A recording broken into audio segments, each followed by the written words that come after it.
یہ دیکھیے گا، یہ میران ٹاؤن کرنگی کراچی میں عالمگیر کے پاس یہ ایک شیطانی مجسمہ تیار کیا جا رہا ہے. اس کو باقاعدہ کسی پروگرام کے اندر انہوں نے لگانا ہے.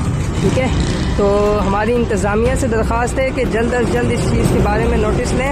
یہ ملک پاکستان اسلامی جمہوریہ پاکستان ہے، اس کے اندر اس طریقے کی چیزیں کس طرح سے ہو رہی ہیں. کراچی میں سوشل میڈیا پر ایک ویڈیو وائرل ہوئی جس میں تقریباً 11 فٹ لمبا شیطان جیسا مجسمہ بنتا ہوا دکھایا گیا.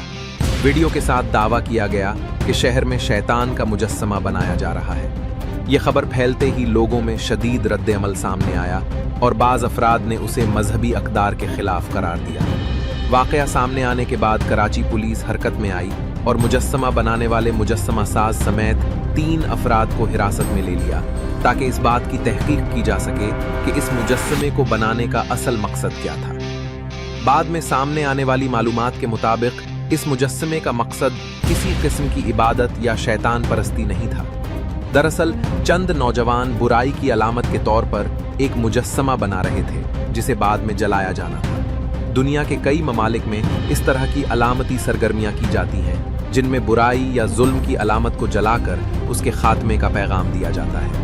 ابتدائی معلومات کے مطابق کراچی میں بھی اس مجسمے کو یوم القدس کے موقع پر جلانے کا ارادہ تھا تاکہ برائی کے خلاف علامتی پیغام دیا جا سکے.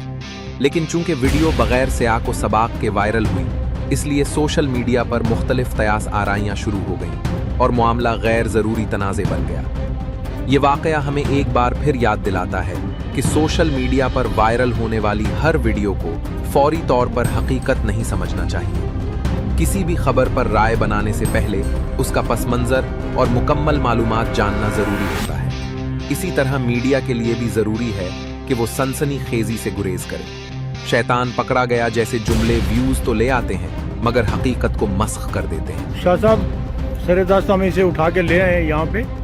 یہ فوم کا بنا ہوا ہے اور اس کو لا کے درم رکھیں اور مالک ابھی نہیں ملا اس کو بنانے والا. اس پلاٹ میں جہاں سے اس کو اٹھا کے لائیں ایک آدمی ہے جو کہ مجسمے وغیرہ بناتا ہے.